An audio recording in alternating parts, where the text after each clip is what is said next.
ಶ್ರೀ ಗುರುಭ್ಯೋ ನಮಃ ಹರಿ ಓಂ ಪೂಜ್ಯಾಯ ರಾಘವೇಂದ್ರಾಯ ಸತ್ಯಧರ್ಮರತಾಯ ಚ ಭಜತಾಂ ಕಲ್ಪವೃಕ್ಷಾಯ ನಮತಾಂ ಕಾಮಧೇನವೇ. ಸಮಸ್ತ ಶ್ರೀ ಸರಳ ಪರಿಹಾರ ಜ್ಯೋತಿಷ್ಯಾಲಯ ಸದಸ್ಯರೆಲ್ಲರಿಗೂ ಈ ನಿಮ್ಮ ರಾಘವೇಂದ್ರ ಹರಿದಾಸ ಗುರುಜಿ ಮಾಡುವ ನಮಸ್ಕಾರಗಳು. ಸಮಸ್ತ ಕುಲಬಾಂಧವರಿಗೆ SSP ಜ್ಯೋತಿಷ್ಯಾಲಯ ಯೂಟ್ಯೂಬ್ ಚಾನಲ್ಗೆ ಸ್ವಾಗತ ಸುಸ್ವಾಗತ ಕೋರುತ್ತಾ ನಾವು ಈ ದಿನ ಆಗಸ್ಟ್ ತಿಂಗಳ ಮಾಸಿಕ ಭವಿಷ್ಯ ಆಗಸ್ಟ್ 1ನೇ ತಾರೀಕಿನಿಂದ 31ನೇ ತಾರೀಕುವರೆಗೂ ಏನೆಲ್ಲ ಅನುಕೂಲಗಳು, ಯಾವೆಲ್ಲ ಅನಾನುಕೂಲಗಳು ಹಾಗೂ ಪರಿಹಾರಗಳು ಮೇಷರಾಶಿಯಿಂದ ಮೀನರಾಶಿಯವರೆಗೂ ಹೇಗಿರುತ್ತೆ ಎಂಬುದನ್ನು ತಿಳಿದುಕೊಳ್ಳೋಣ. ಅದಕ್ಕಿಂತ ಮುಂಚಿತವಾಗಿ ಇನ್ನೂ ನಮ್ಮ ಚಾನಲ್ಗೆ ನೀವು ಸಬ್ಸ್ಕ್ರೈಬ್ ಆಗಿಲ್ಲ ಅಂದರೆ ದಯವಿಟ್ಟು ಸಬ್ಸ್ಕ್ರೈಬ್ ಆಗಿ ಹಾಗೂ ನಿಮ್ಮ ಅನಿಸಿಕೆ ಅಭಿಪ್ರಾಯಗಳನ್ನು ತಿಳಿಸಿ ಅಂತ ಹೇಳುತ್ತಾ, ಈಗ ನಾವು ಈ ಒಂದು ಆಗಸ್ಟ್ ತಿಂಗಳ 12 ರಾಶಿಗಳ ಭವಿಷ್ಯ ತಿಳಿದುಕೊಳ್ಳೋದಕ್ಕಿಂತ ಮುಂಚೆ ಗ್ರಹಗಳ ಒಂದಿಷ್ಟು ಸಂಚಾರವನ್ನು ತಿಳಿದುಕೊಂಡ್ರೆ ತುಂಬ ಉತ್ತಮ. ಈ ಒಂದು ತಿಂಗಳಲ್ಲಿ ಬರ್ತಕ್ಕಂಥ ಹಬ್ಬಗಳು ಮತ್ತು ಗ್ರಹಗಳ ಸಂಚಾರ ಇವೆಲ್ಲವನ್ನು ಈ ಒಂದು ವಿಡಿಯೋದಲ್ಲಿ ಅದರ ಜೊತೆಗೆ ನಿಮ್ಮ ರಾಶಿಯ ಭವಿಷ್ಯ ಒಟ್ಟಿಗೆ ತಿಳಿದುಕೊಳ್ಳೋಣ ಬನ್ನಿ.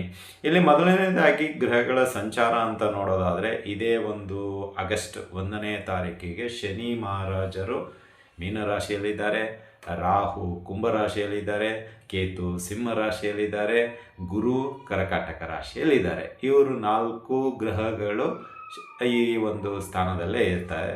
ಇನ್ನು ಬುಧ 1ನೇ ತಾರೀಕು ಮಿಥುನ ರಾಶಿ, 2ನೇ ತಾರೀಕು ಕರ್ಕಾಟಕ ರಾಶಿ, ಮತ್ತು ನಿಮಗೆ 6ನೇ ತಾರೀಕಿಗೆ ಕರ್ಕಾಟಕ ರಾಶಿಯಲ್ಲಿ ಪೂರ್ಣ ಪ್ರಮಾಣದಲ್ಲಿ ಬರುವಂಥದ್ದಾಗುತ್ತೆ.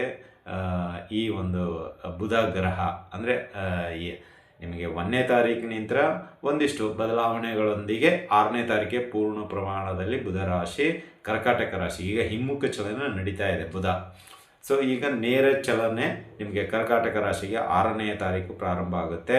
ಅದೇ ರೀತಿಯಾಗಿ 3ನೇ ತಾರೀಕು ಕುಜ ಮಿಥುನ ರಾಶಿಗೆ ಬರುವಂಥವ್ರು ಆಗ್ತಾರೆ, ವೃಷಭದಿಂದ ಮಿಥುನ ರಾಶಿಗೆ.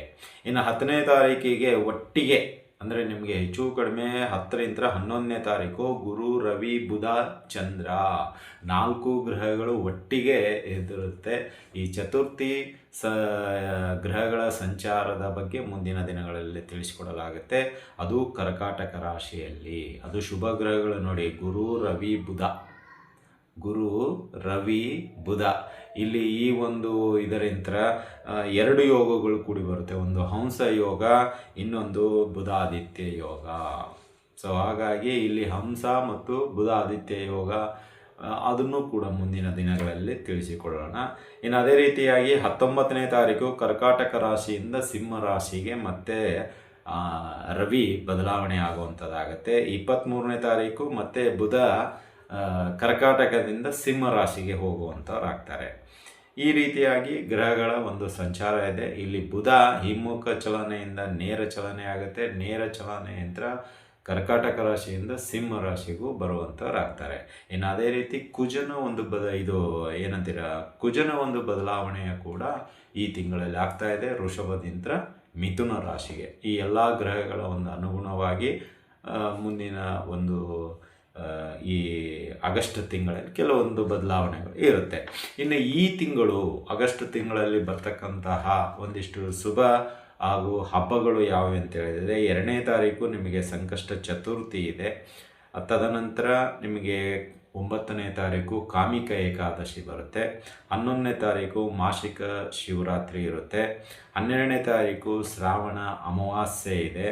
17ನೇ ತಾರೀಕು ನಾಗರ ಪಂಚಮಿ ಮತ್ತು ಸಿಂಹ ಸಂಕ್ರಾಂತಿ, ಅಂದರೆ ಸಿಂಹ ರಾಶಿಗೆ ರವಿ ಬರುವಂಥದ್ದನ್ನೇ ಸಿಂಹ ಸಂಕ್ರಾಂತಿ ಅಂತ ಕರೆಯಲಾಗುತ್ತೆ.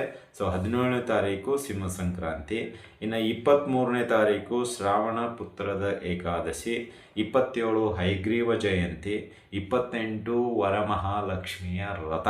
ಸೊ ಇದು ಕೂಡ ತುಂಬ ಶ್ರೇಷ್ಠವಾದಂತಹ ಶ್ರಾವಣ ಮಾಸದಲ್ಲಿ ಬರ್ತಕ್ಕಂಥ ಹಬ್ಬ. ಸೊ ಈ ಹಬ್ಬ ಮಹಾಲಕ್ಷ್ಮಿಯ ಒಂದು ವಿಶೇಷತೆ ಮುಂದಿನ ದಿನಗಳಲ್ಲಿ ತಿಳಿಸಿಕೊಡಲಾಗುತ್ತೆ. ಸೊ ಅದೇ ರೀತಿ ಆ ದಿನ ರಕ್ಷಾ ಬಂಧನ ಮತ್ತು ಶ್ರಾವಣ ಹುಣ್ಣಿಮೆ. ಸೊ ಇದು ತುಂಬ ವಿಶೇಷ ಇದೆ. ಇನ್ನು 29ನೇ ತಾರೀಕು 29, 30, 31 ಶ್ರೀ ರಾಘವೇಂದ್ರ ಸ್ವಾಮಿಗಳ ಆರಾಧನಾ ಮಹೋತ್ಸವ. ಸೊ ಇವು ಇಷ್ಟು ಈ ಒಂದು ಆಗಸ್ಟ್ ತಿಂಗಳಲ್ಲಿ ಬರ್ತಕ್ಕಂಥ ಹಬ್ಬಗಳು, ವಿಶೇಷ ದಿನಗಳು ಮತ್ತು ತುಂಬ ಪ್ರಮುಖವಾಗಿರತಕ್ಕಂಥ ದಿನಗಳಂತಲೇ ಹೇಳ್ಬೋದು. ಸೊ ಇಲ್ಲಿ ನಮಗೆ ರಾಜಯೋಗ ಮುಂಚೆನೇ ಹೇಳಿದ್ದೀನಿ, ಹಂಸಯೋಗ ಕೂಡಿ ಬರುತ್ತೆ ಮತ್ತು ಬುಧಾದಿತ್ಯ ಯೋಗ, ಈ ಎರಡು ಯೋಗಗಳು ನಿಮಗೆ ಈ ಒಂದು ತಿಂಗಳಲ್ಲಿ ಕೂಡಿ ಬರುತ್ತೆ. ಅದು ಮುಂದಿನ ದಿನಗಳಲ್ಲಿ ತಿಳಿಸ್ಕೊಡಲಾಗುತ್ತೆ ಅಂತಲೇ ಹೇಳ್ತಾ ಇದ್ದೀನಿ. ಸೊ ಈ ಒಂದು ಪ್ರಕಾರವಾಗಿ ಮೇಷರಾಶಿಯಿಂದ ನಿಮಗೆ ಮೀನರಾಶಿಯವರೆಗೂ ಹೇಗೆಲ್ಲ ಇರುತ್ತೆ ಆ ಎಲ್ಲ ಭವಿಷ್ಯವನ್ನು ಒಂದೊಂದಾಗಿ ತಿಳ್ಕೊಳ್ಳೋಣ ಬನ್ನಿ.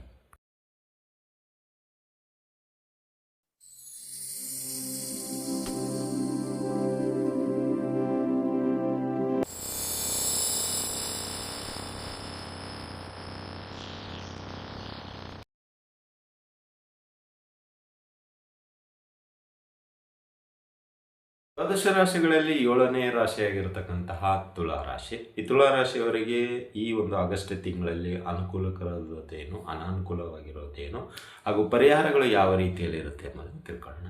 ಇಲ್ಲಿ ಮೊದಲನೇದಾಗಿ ಅನುಕೂಲಕರ ಒಂದಿಷ್ಟು ವಿಷಯಗಳನ್ನು ನೋಡೋದಾದರೆ, ಇಲ್ಲಿ ತುಲಾರಾಶಿಯವರಿಗೆ ಈ ಒಂದು ಸಮಯದಲ್ಲಿ ಸ್ವಲ್ಪ ಆರ್ಥಿಕವಾಗಿ ನಿಮಗೆ ಚೇತರಿಕೆ ಕಾಣುವಂಥದ್ದಾಗತ್ತೆ. ಅದು ಭೂಮಿಯಂತ್ರ ಆಗಿರ್ಬೋದು, ನೀವು ಮಾಡುವಂಥ ಕೆಲಸದಿಂದ ಆಗಿರ್ಬೋದು, ಅಥವಾ ನಿಮ್ಮ ಒಂದು ವ್ಯಾಪಾರದಿಂದ ಆಗಿರ್ಬೋದು, ಲಾಭವನ್ನು ತೆಗೆಯುವಂಥದ್ದಾಗುತ್ತೆ. ಒಂದನೇ ಲಾಭ. ಎರಡನೆಯದ್ದು, ನಿಮ್ಮ ಒಂದು ದೀರ್ಘಕಾಲದ ಪ್ರಯಾಣ ಅಥವಾ ನಿಮ್ಮ ಒಂದು ದೀರ್ಘಕಾಲದ ಹಣ ಹೂಡಿಕೆ, ಇದರಿಂದಲೂ ಕೂಡ ಒಂದಿಷ್ಟು ಲಾಭಗಳು ಬರುವಂಥದ್ದಾಗುತ್ತೆ. ಅಂದರೆ ಉದಾಹರಣೆಗೆ LIC ಪಾಲಿಸಿಗಳಾಗಿರ್ಬೋದು, ಅಥವಾ ಈ ಚೀಟಿ ವ್ಯವಹಾರ ಅಂತೀವಿ ಅದರಿಂದ ಆಗಿರ್ಬೋದು, ಅಥವಾ ಮೂರನೇದ್ದು ಈ ಶೇರ್ ಮಾರ್ಕೆಟಲ್ಲಿ ಶೇರನ್ನು ನೀವು ಇನ್ವೆಸ್ಟ್ಮೆಂಟ್ ಮಾಡಿರೋದಾಗಿರ್ಬೋದು, ಅಥವಾ ಇನ್ನಿತರ ಒಂದಿಷ್ಟು ಫೈನಾನ್ಸ್ಗಳಲ್ಲಿ ನಿಮ್ಮ ಒಂದು ಇನ್ವೆಸ್ಟ್ಮೆಂಟ್ ಅಂತಲೇ ತಿಳ್ಕೊಳ್ಳಿ. ಅದು ಏನಾಗುತ್ತೆ, ಇದಕ್ಕಿದ್ದಂಗೆ ನಿಮ್ಮ ಕೈ ಸೇರುವಂಥದ್ದಾಗತ್ತೆ ಈ ಒಂದು ಆಗಸ್ಟ್ ತಿಂಗಳಲ್ಲಿ ತುಲಾರಾಶಿಯವರಿಗೆ. ಇದು ಎರಡನೇ ಶುಭ ಸೂಚನೆ. ಇನ್ನು ಮೂರನೇ ವಿಷಯಕ್ಕೆ ಬರೋದಾದರೆ, ಇಲ್ಲಿ ನಿಮ್ಮ ಮಾತುಗಳಿಗೆ ಗೌರವ ಸಿಗುವಂಥದ್ದಾಗತ್ತೆ. ನಿಮ್ಮ ಒಂದು ವ್ಯವಹಾರ ಅಥವಾ ಕಾರ್ಯಕ್ಕೆ ಮೆಚ್ಚುಗೆ ಸಿಗುವಂಥದ್ದಾಗತ್ತೆ ಈ ತಿಂಗಳಲ್ಲಿ ಅಂತಲೇ ಹೇಳ್ಬೋದು.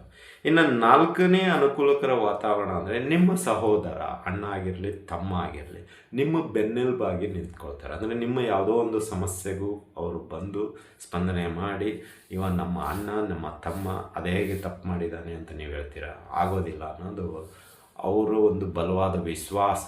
ಅವರ ಒಂದು ವಿಶ್ವಾಸದಿಂದ ನಿಮಗೆ ಅನುಕೂಲ ಆಗುವಂಥದ್ದಾಗತ್ತೆ. ಸೊ ಹಾಗಾಗಿ ಸಹೋದರನ ಒಂದು ಅನುಕೂಲ ಅಥವಾ ಅವರ ಸಹಾಯ ನಿಮಗೆ ಈ ತಿಂಗಳು ಸಿಗುವಂಥದ್ದಾಗುತ್ತೆ.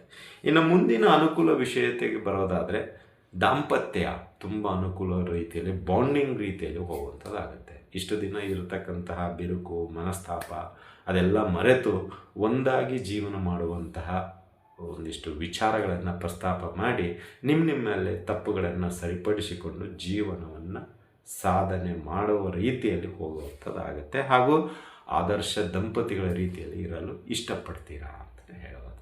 ಇನ್ನು ಮುಂದಿನ ಅನುಕೂಲತೆ ವಿಷಯಕ್ಕೆ ಬರೋದಾದರೆ, ಸ್ವಲ್ಪ ಆರೋಗ್ಯದಲ್ಲಿ ಚೇತರಿಕೆ ಕಾಣುವಂಥದ್ದಾಗುತ್ತೆ ಈ ತಿಂಗಳು ತುಲಾರಾಶಿಯವರಿಗೆ. ನಿಮ್ಮಲ್ಲಿರ್ತಕ್ಕಂತಹ ಒಂದಿಷ್ಟು ಅನಾನುಕೂಲತೆಗಳು, ಅದರಿಂದ ಅನಾರೋಗ್ಯದ ಸಮಸ್ಯೆ ಬರ್ತಾಯಿತ್ತು, ಅದನ್ನು ಸ್ವಲ್ಪ ಅನುಕೂಲತೆಗಳಿಗೆ ಕನ್ವರ್ಟ್ ಮಾಡಿಕೊಂಡು ಸ್ವಲ್ಪ ಭಾರವನ್ನು ಕಡಿಮೆ ಮಾಡ್ತಾ ಇರೋದ್ರಿಂದ ಆಟೋಮೆಟಿಕ್ಕಾಗಿ ಆರೋಗ್ಯ ಸುಧಾರಣೆ ಆಗುವಂಥದ್ದಾಗುತ್ತೆ ಅಂತ ಹೇಳ್ಬೋದು. ಇನ್ನು ಮುಂದಿನ ಅನುಕೂಲ ವಿಷಯಕ್ಕೆ ಬರೋದಾದರೆ, ಮದುವೆಯ ಯೋಗ ಕೂಡಿ ಬರುವಂಥದ್ದಾಗುತ್ತೆ ಈ ತಿಂಗಳು. ಅದು ಹೆಣ್ಣಾಗಿರಲಿ ಗಂಡಾಗಿರಲಿ ಮದುವೆಯ ಪ್ರಸ್ತಾಪ ಮಾಡುವಂಥದ್ದಾಗತ್ತೆ. ಅದಕ್ಕೆ ನಿಮ್ಮ ಅಭಿಪ್ರಾಯ ತಿಳಿಸುವಂಥದ್ದಾಗುತ್ತೆ, ಮದುವೆ ಕೂಡಿ ಬರುವಂಥದ್ದಾಗುತ್ತೆ. ಅಷ್ಟೇ ಸಿಂಪಲ್. ಮದುವೆ ಆಗೋದು ಮುಂದಿನ ದಿನಗಳಲ್ಲಿ ನಿಮಗೆ ಗೊತ್ತಾಗುತ್ತೆ. ಸೊ ಇದಿಷ್ಟು ಅನುಕೂಲಕರ ವಾತಾವರಣ ತುಲಾರಾಶಿಯವರಿಗೆ. ಇನ್ನು ಅನಾನುಕೂಲದ ವಿಷಯಕ್ಕೆ ಬರೋದಾದರೆ, ಈ ಒಂದು ತಿಂಗಳಲ್ಲಿ ಅದರಲ್ಲಿ ಮೊದಲನೆಯದೇ ನಿಮ್ಮ ಒಂದು ಹಠ. ತುಂಬ ಹಠ ಮಾಡ್ತೀರಾ. ಈ ಹಠ ಕೆಲವೊಮ್ಮೆ ಏನಾಗುತ್ತಂದರೆ ತುಂಬ ಮನಸ್ಸಿಗೆ ಬೇಜಾರು ಮಾಡಿಸ್ಬಿಡುತ್ತೆ. ಅಂದರೆ ಎಲ್ಲದಕ್ಕೂ ಹಠ ಮಾಡ್ತೀರಾ, ಪ್ರತಿಯೊಂದಕ್ಕೂ ನಾನು ಹೇಳ್ದಂಗೆ ಆಗಬೇಕು, ನಾನು ಮಾಡ್ದಂಗೆ ಇರಬೇಕು, ಯಾರೂ ನನ್ನ ಮಾತನ್ನು ಮೀರಬಾರ್ದು, ಈ ರೀತಿಯೆಲ್ಲ ಹಠ ಇರುತ್ತೆ. ಈ ಹಠ ಏನಾಗೋಗ್ಬಿಡುತ್ತೆ, ಕೆಲವ್ರಿಗೆ ಇಷ್ಟ ಆಗುತ್ತೆ, ಕೆಲವ್ರಿಗೆ ಇಷ್ಟ ಆಗೋದಿಲ್ಲ. ಇದರಿಂದ ಸಂಬಂಧಗಳು ಸ್ವಲ್ಪ ದೂರ ಆಗುವಂಥ ಅವಕಾಶಗಳು ಇದೆ. ಅದು ಸ್ನೇಹಿತರಾಗಿರ್ಬೋದು, ಸಂಬಂಧಿಕರಾಗಿರ್ಬೋದು. ಹಾಗಾಗಿ ಹಠ ನಿಮ್ಮನ್ನು ಈ ತಿಂಗಳು ಸ್ವಲ್ಪ ಶತ್ರುವಿನ ರೀತಿಯಲ್ಲಿ ಕಾಡುವಂಥದ್ದಾಗತ್ತೆ. ನಾವು ಹೇಳೋದಿಷ್ಟೇ, ಕೆಲವು ವಿಷಯಗಳಲ್ಲಿ ಹಠ ಇರಲಿ, ಆದರೆ ತುಂಬ ಎಲ್ಲ ವಿಷಯಗಳಿಗೂ ಹಠ ಹೋಯಿತು ಅಂದರೆ ಕಷ್ಟ ಆಗುತ್ತೆ ಅಂತಲೇ ಹೇಳ್ಬೋದು. ವಿಚಾರ ಮಾಡಿ ಮುಂದುವರಿಯೋದು ತುಂಬ ಉತ್ತಮ. ಇನ್ನು ಎರಡನೇ ಅನಾನುಕೂಲ ವಿಷಯಕ್ಕೆ ಬರೋದಾದರೆ, ಸ್ವಲ್ಪ ನಿಮ್ಮ ಬಗ್ಗೆ ಎಲ್ಲೋ ಅನುಮಾನ ಹುಟ್ಟಿಕೊಳ್ಳುವಂಥದ್ದಾಗುತ್ತೆ.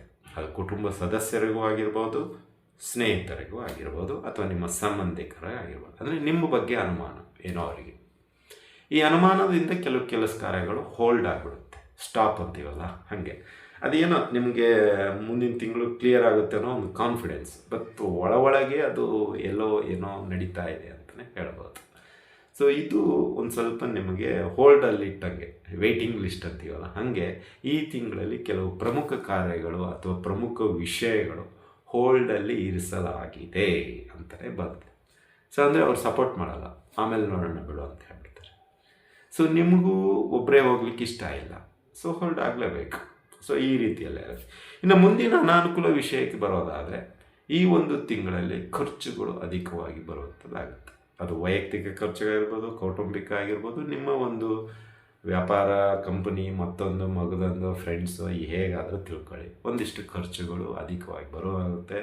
ಸಣ್ಣ ಪ್ರಮಾಣದಿಂದ ಹಿಡಿದು ದೊಡ್ಡ ಪ್ರಮಾಣದವರೆಗೂ ಸಾಲ ಮಾಡುವಂಥದ್ದಾಗುತ್ತೆ. ಸೊ ನಾವು ಹೇಳೋದಿಷ್ಟೇ, ಅವಶ್ಯಕತೆ ಇದ್ದರೆ ಮಾತ್ರ ಮುಂದುವರಿರಿ, ಅವಶ್ಯಕತೆ ಇಲ್ಲ ಅಂದರೆ ಸ್ವಲ್ಪ ಹೋಲ್ಡ್ ಮಾಡೋದು ಅಥವಾ ಏನಂತೀರ ಪೋಸ್ಟ್ಪೋನ್ ಮಾಡೋದು ತುಂಬ ಉತ್ತಮ ಅಂತಲೇ ಹೇಳೋದು. ಇನ್ನು ಮುಂದಿನ ಅನಾನುಕೂಲ ವಿಷಯಕ್ಕೆ ಬರೋದಾದರೆ, ಸ್ವಲ್ಪ ನಿಮಗೆ ಏನಂತೀರ ತಿರುಗಾಟ ಇರುತ್ತೆ ಈ ಒಂದು ವಾರದ, ಈ ಒಂದು ತಿಂಗಳಲ್ಲಿ. ಅಂದರೆ ಹೊರ ರಾಜ್ಯಕ್ಕೆ ಹೋಗ್ಬೋದು, ಹೊರ ಡಿಸ್ಟಿಕ್ಕಿಗೆ ಹೋಗ್ಬೋದು, ಅಥವಾ ಇನ್ನಿತರ ಒಂದಿಷ್ಟು ಊರುಗಳಿಗೆ ಹೋಗ್ಬೋದು. ಸೊ ಇದರಿಂದ ಸ್ವಲ್ಪ ಅಧಿಕವಾದ ಖರ್ಚುಗಳು ಬರುತ್ತೆ, ಕೆಲವು ಸಮಸ್ಯೆಗಳು ಕೂಡ ಬರುವಂಥದ್ದಾಗುತ್ತೆ. ಮತ್ತು ಒಂದಿಷ್ಟು ವ್ಯಕ್ತಿಗಳಿಂದ ಅವಮಾನವೂ ಕೂಡ ಮಾಡಬೇಕಾಗುತ್ತೆ ಈ ಯಾತ್ರೆಯಲ್ಲಿ. ಇನ್ನು ಮುಂದಿನ ಅನಾನುಕೂಲ ವಿಷಯಕ್ಕೆ ಬರೋದಾದರೆ, ಸಣ್ಣ ಪುಟ್ಟ ಅಪಘಾತಗಳು ಅಥವಾ ವಾಹನದಿಂದ ತೊಂದರೆ ಇದೆ ನಿಮಗೆ. ಸೊ ಈ ಒಂದು ತಿಂಗಳಲ್ಲಿ ಆದಷ್ಟು ಎಚ್ಚರಿಕೆಯಿಂದ ಗಾಡಿ ಓಡಿಸೋದು ತುಂಬ ಉತ್ತಮ ತುಲಾರಾಶಿಯವರು ಅಂತಲೇ ಹೇಳ್ಬೋದು. ಸೊ ಇದಿಷ್ಟು ಅನುಕೂಲ ಅನಾನುಕೂಲ ವಿಷಯಗಳು ತುಲಾರಾಶಿಯವರಿಗೆ ಈ ಒಂದು ಆಗಸ್ಟ್ ಮಾಸಿಕ ಭವಿಷ್ಯದಲ್ಲಿ ಸಿಗುವಂಥದ್ದು. ಇನ್ನು ಪರಿಹಾರದ ವಿಷಯಕ್ಕೆ ಬರೋದಾದರೆ, ತುಲಾರಾಶಿಯವರಿಗೆ ಸಾಧ್ಯವಾದಷ್ಟು ಸುಬ್ರಹ್ಮಣ್ಯ ದೇವರ ಆರಾಧನೆ ಮಾಡಿ, ಕ್ಷೀರಾಭಿಷೇಕ ಸೇವೆ ಮಾಡಿಸಿ, ಸುಬ್ರಹ್ಮಣ್ಯ ಅಷ್ಟೋತ್ತರ ಸ್ತೋತ್ರವನ್ನು ಹೇಳ್ಕೊಳ್ಳಿ. ಹಾಗೂ ಸುಬ್ರಹ್ಮಣ್ಯ ಸ್ವಾಮಿಗೆ ಸಂಬಂಧಪಟ್ಟಂಥ ಏನೇ ಸ್ತೋತ್ರಾದಿಗಳು ಇದ್ರೂ ಪಠಣೆ ಮಾಡಿ ನಿತ್ಯ ದರ್ಶನ ಮಾಡಿದರೆ ಉತ್ತಮ. ಇಲ್ಲದೇ ಇದ್ದರೆ ಪ್ರತಿ ಮಂಗಳವಾರ ದರ್ಶನ ಮಾಡ್ಕೊಂಡು ಬನ್ನಿ, ಇನ್ನೂ ಹೆಚ್ಚಿನ ಅಭಿವೃದ್ಧಿ ನಿಮಗೆ ಸಿಗುವಂಥದ್ದಾಗುತ್ತೆ ಅಂತ ಹೇಳ್ಬೋದು.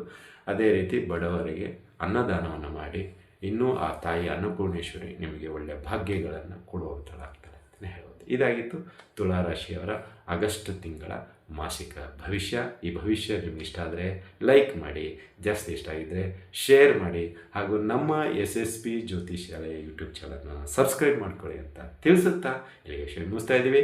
ಮತ್ತೆ ಮುಂದಿನ ರಾಶಿಯೊಂದಿಗೆ ಭೇಟಿಯಾಗೋಣ. ಅಲ್ಲಿವರೆಗೂ ಶುಭಮಸ್ತು, ಶುಭಂ ಭೂಯಾತ್, ಸರ್ವೇ ಜನಃ ಸುಖಿನೋ ಭವಂತು.